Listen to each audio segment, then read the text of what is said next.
Hello, everybody. My name is Chris Cadegan, and along with my Leadership Wood Buffalo cohort team members, Michelle Lange and Vish Khaira, I would like to introduce you to our community action project, which focuses on youth empowerment.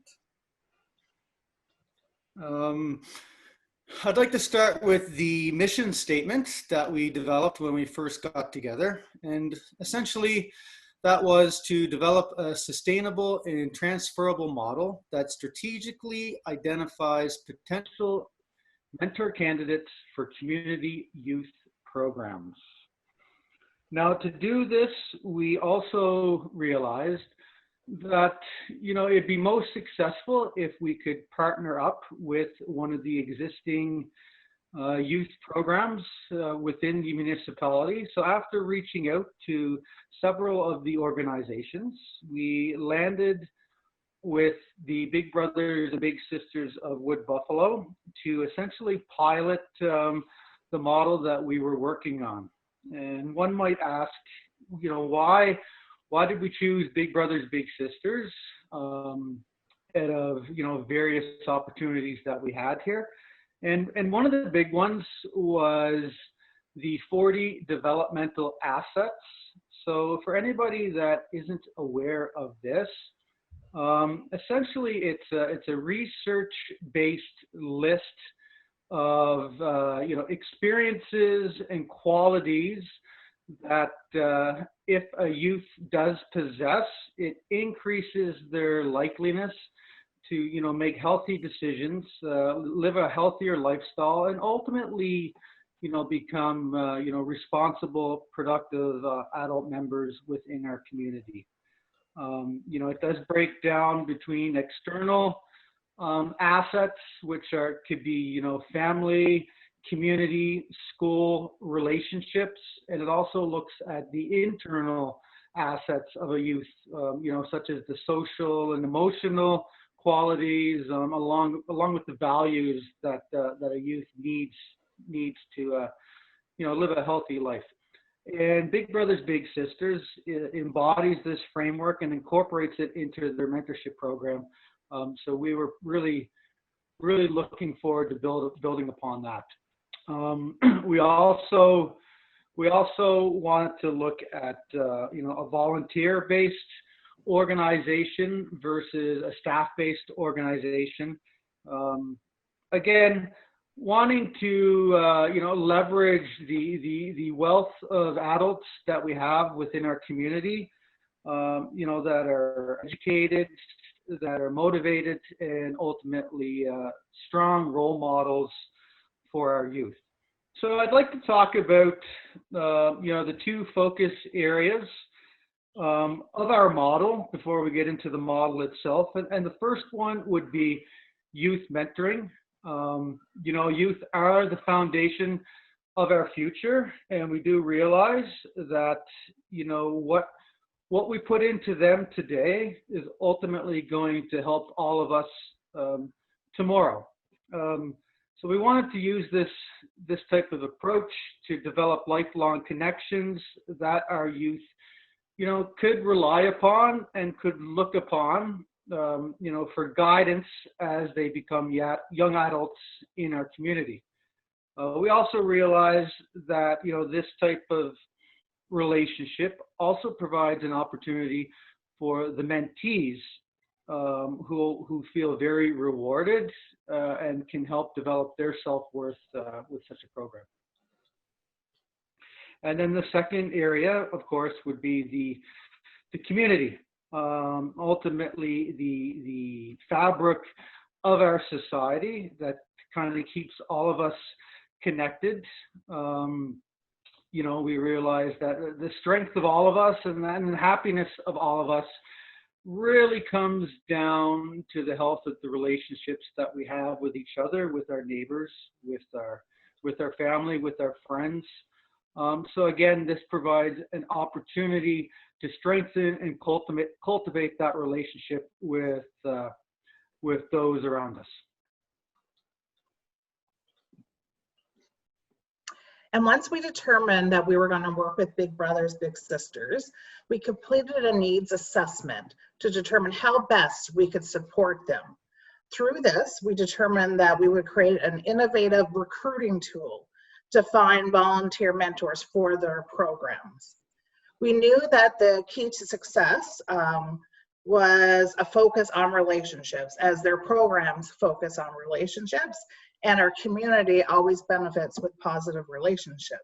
With that in mind, we also wanted to know, and we knew that having strong community connectors at our workshops was also going to be a key to success as well. We invited key influencers to our 1-hour event. From there, what we did is we split the groups into 3 tables. Each table had a theme that related to the 3 programs that we reviewed with our Big Brothers Big Sisters partner, and we learned the key traits and characteristics that were required for each program. And as you can see, there was 3 major programs that we work with: the one-on-one mentoring, their group mentoring program, as well as their Indigenous culture and learning program. So what would happen is each group discussed for 15 minutes what it meant to have these experiences in each theme and in each table. So for example, the one-on-one mentoring, for those 15 minutes, they had true organic conversations about building trust, their previous life experiences with having a one-on-one mentor that they've had in the past.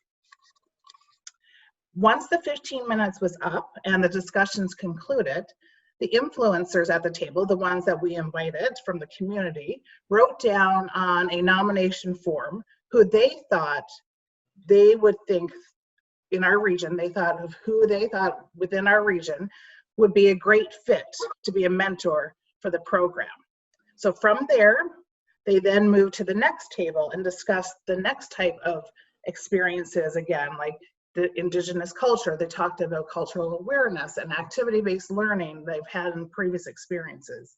And then from there, they wrote down people that they thought would be a good match, a good mentor for the program.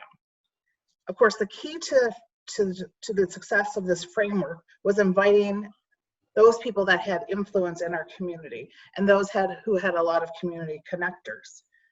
Once they provided the names during this workshop, we asked them to contact their nominees and for them to give us their approval so that we could then contact them to see if they were interested in becoming a mentor for Big Brothers Big Sisters.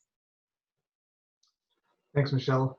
Next, we'll look at some of the outcomes from the event that took place in February this year.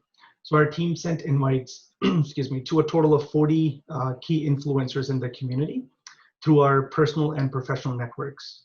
The event was attended by 12 key influencers, and the Big Brothers Big Sisters also supported us really well through the presence of current mentors at the event.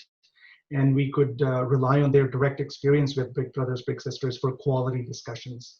And the discussions at the event sparked 44 nominations total among the groups. And following up with key influencers after the event led to a total of 7 nominee commitments. And these 7 nominees have expressed definite interest in being contacted by Big Brothers Big Sisters. Next, we'll look at what we wanted to do was we wanted to know what the audience actually thought of the event. And we used a tool called Mentimeter for live post-event feedback survey to evaluate really 3 milestones. The first one was whether the audience felt their time at the event was of value. Second, whether the recruitment model we used was effective compared to conventional mediums like TV and radio. And third, whether the audience would recommend other community influencers in the future to attend a similar event. And to our pleasant surprise, in all 3 cases, the audience feedback was overwhelmingly positive. And of course, the key to this style of recruiting, there's a few things that we had identified. One is the influencer pool.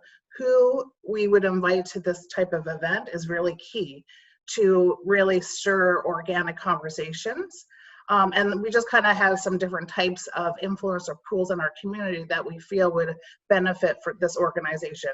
One could be board of directors, not just Big Brothers Big Sisters, but other board of directors in our community, former volunteers that work for the agencies, any donors who actually give money would be a great influencer to come to that type of event, or any other stakeholders that are committed to the agency. And of course, family members that either provide a service to them, or even family members that work in the agency. Another thing that we had highlighted was sustainability. How do you keep it sustainable and to work? And of course, we really highlighted that the frequency and the amount of times you did it was key. So you don't want to oversaturate the model, and that would be highlighted that as a risk, as well as the commitment follow through. So it's one thing, as you know, we had invited a numerous community influencers to it, and we received 12 people coming. So you just want to make sure that, and be aware that you're not, you know, you want to invite as many people as you possibly can, so that you get the right people at the table who are truly interested. As well as we received 44 nominations, which was, you know, more than what we had expected, and we received 7. However, again, that 7 are true people who want to become a mentor in our community. And through this process, we faced several challenges and also enjoyed successes along the way. We'd like to share those with you.